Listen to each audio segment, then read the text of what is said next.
Non vegetarian कोई food नहीं होता, किसी का मांस होता है। नॉन वेजिटेरियन फूड होता ही नहीं, वो किसी का शरीर है।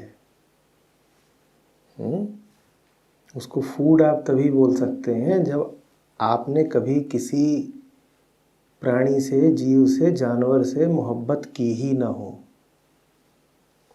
नहीं तो ये कह ही नहीं पाएंगे नॉन वेजिटेरियन फूड, फिर आप सीधे कहेंगे फ्लैश। एक तो ये शब्द बड़े धोखेबाजी का है, non vegetarian food. Non vegetarian क्यों बोल रहे हो? सीधे एनिमल फ्लैश क्यों नहीं बोलते? I am an animal flesh eater. क्योंकि ऐसे बोलोगे तो तुम्हारी बर्बरता, तुम्हारी क्रूरता, नृशंसता साफ दिख जाएगी। कोई पूछे क्या खाते हो, आई ईट एनिमल फ्लैश, साफ दिख जाएगा कि कितने बर्बर हो तुम। तो तुम बात को ज़रा सभ्य तरीके से बोलते हो, कहते हो नॉन वेजिटेरियन। तो फिर वेजिटेरियन फूड को नॉन फ्लैश फूड क्यों नहीं कहा जा सकता, अगर नॉन की ही भाषा में बात करनी है? अगर नॉन ही लगा के बात करनी है तो ऐसा क्यों नहीं करते कि मांस को कहो एनिमल फ्लैश और जो शाकाहारी हैं उनको कहो कि ये नॉन फ्लैश ईटर्स हैं? ऐसे क्यों नहीं करते? पर ये शब्दों की धोखाधड़ी है। इससे कहीं ज़्यादा ईमानदार तरीके से हिंदी में, संस्कृत में कहते हैं निरामिष सामिष, वहाँ बात जाहिर हो जाती है। पर उसका उपयोग तुम करते नहीं। हिंदी भाषी भी निरामिष सामिष नहीं बोलेंगे, वो बोलेंगे नॉन वेजिटेरियन। आज ज़रा नॉनवेज खाने का मन था। अरे नॉनवेज क्या होता है? सीधे बोलो आज किसी की जान लेने का मन था, आज किसी की गर्दन पे छुरी चलाने का मन था। पर ये बात बोलोगे तो तुम्हें ही अच्छा नहीं लगेगा। तो कहते हो चलो जी थोड़ा नॉनवेज खा के आए। कत्ल को बड़ी आसानी से छिपा गए, क्या खूबी है।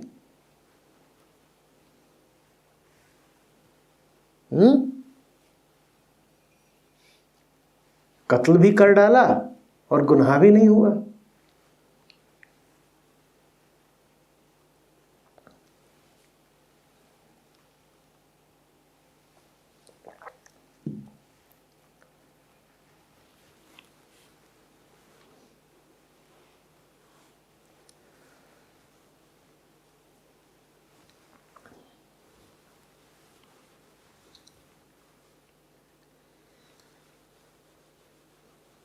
ये सिर्फ इसलिए है क्योंकि ज़िंदगी में प्रेम नहीं जानते, बहुत कमी है प्रेम की। पशुओं से क्या, इंसानों से भी प्रेम नहीं है। तुम्हें कभी किसी से भी सच्ची मोहब्बत हो जाए, उसके बाद मांस नहीं खा पाओगे।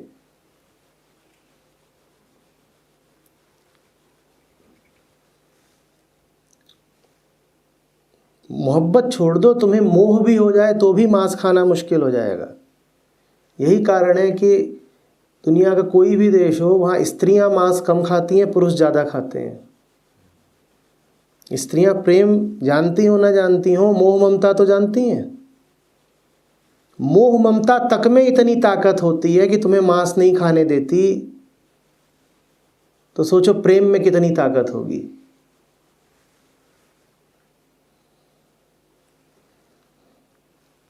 और भारत की नहीं, दुनिया के किसी भी देश में जाके सर्वेक्षण कर लो, कई मामले तुम ऐसे पाओगे, एक अच्छा खासा अनुपात ऐसा पाओगे जहाँ पर पुरुष मांस खाता होगा, स्त्री नहीं खाती होगी।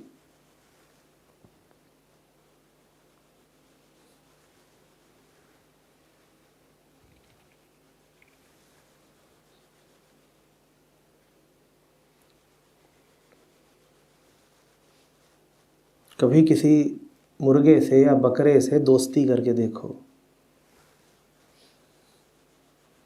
उसके बाद किसी भी मुर्गे को खाना तुम्हारे लिए असंभव हो जाएगा। एक मुर्गे से दोस्ती करके देख लो,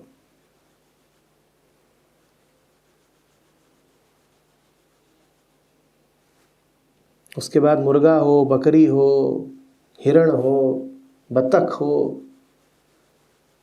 सब एक से लगेंगे, किसी का मांस नहीं खा पाओगे।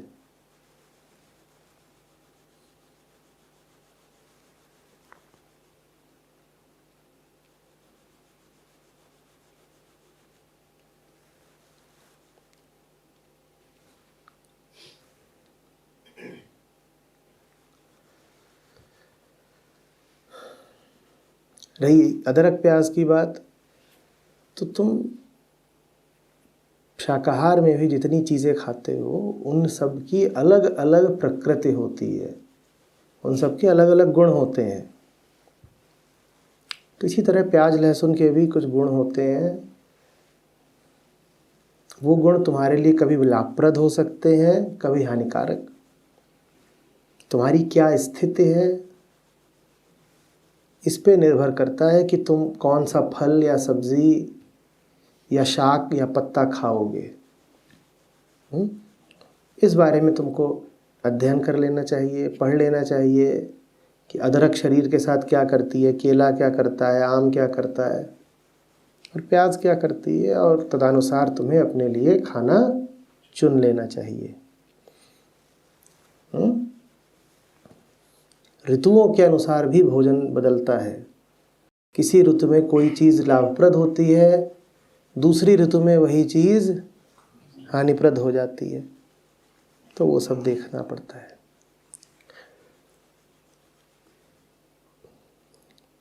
वीगनिज्म क्या है?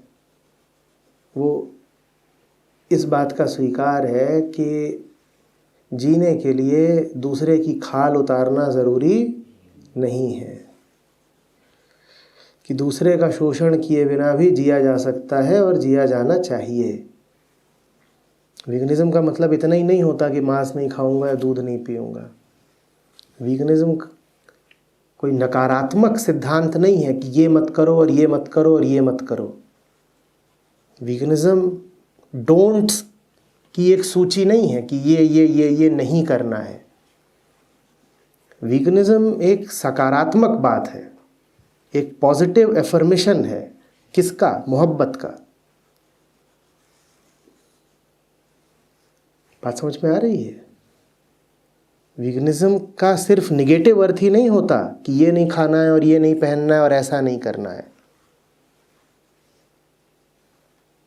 वीगनिज्म का मतलब है प्रेम।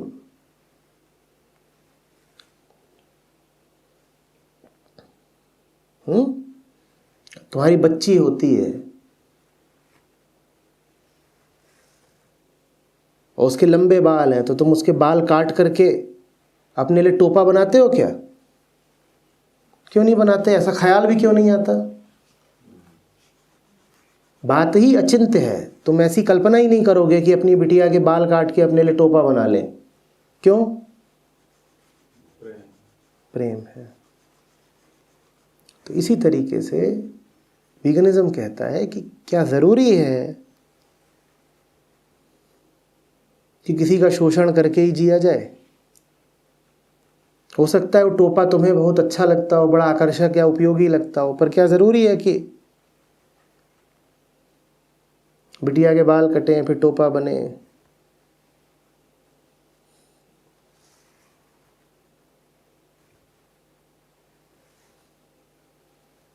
तो वीगनिज्म कोई कोरी बातचीत नहीं है, सिद्धांत भर नहीं है, हार्दिक प्रेम है।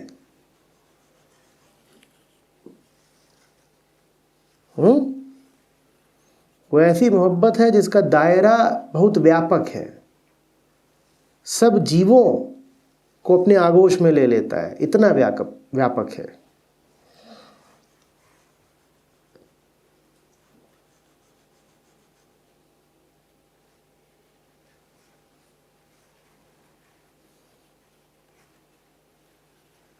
आदमी की करतूतें देखो ना।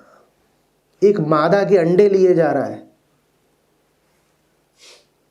ये घिनौनी हरकत नहीं है? किसी स्त्री को तुम पाली इसके लिए रहोगे इसके अंडे खाऊंगा, कितनी अशोभनीय बात है। इसमें प्रेम तो है ही नहीं।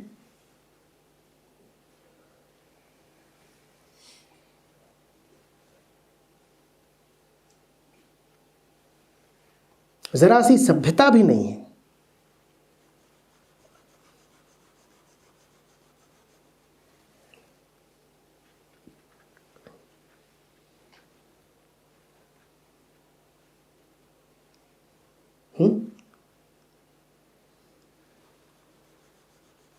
एक मादा के अंडे निकाल रहे हो, फिर गिन रहे हो, फिर तौल रहे हो, ये कर क्या रहे हो?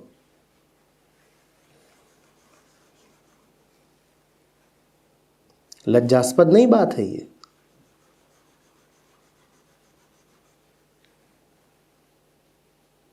और फिर थोड़ी देर में उसके सब अंडे ले लू के उसके गले पर छुरी चला दोगे।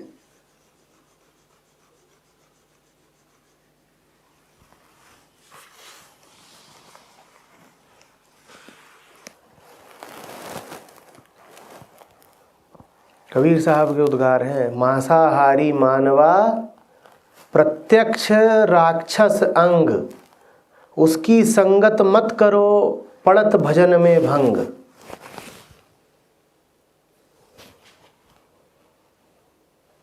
कि मांसाहारी की संगत भी कर ली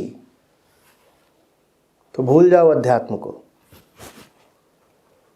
ये भी मत कह देना कि नहीं मेरा दोस्त तो मांसाहारी है, मैं नहीं हूं। मांसाहारी की दोस्ती भी तुम्हें भारी पड़ेगी। ये मत कह देना कि हम आमने सामने बैठ के खाते हैं, जो उसका मन होता है वो खाता है, जो मेरा मन होता है मैं खाता हूं, वो चिकन खाता है मैं डोसा खाता हूं।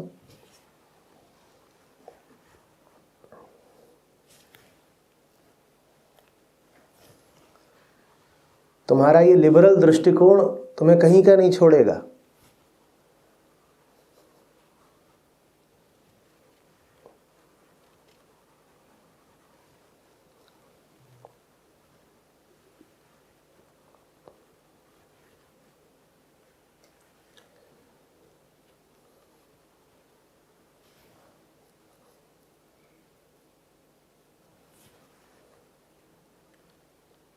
पीर सबन की एक सी,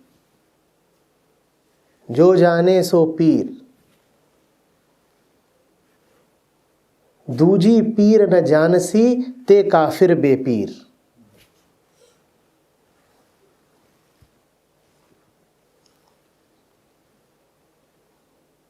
पीड़ा तो पीड़ा होती है ना।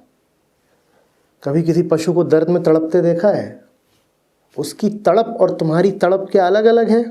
पीर सबन की एक सी, पीड़ा तो सबकी एक सी है ना। और जो दूसरों की पीड़ा को पीड़ा नहीं मानता वही काफिर है।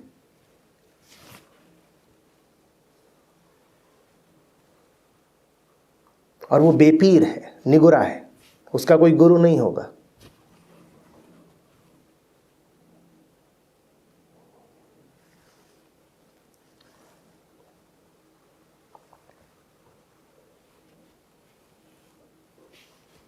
अपनी पीड़ा पर तो सभी रो लेते हैं। इंसान तुम तब हुए जब दूसरों की पीड़ा पर भी रो सको।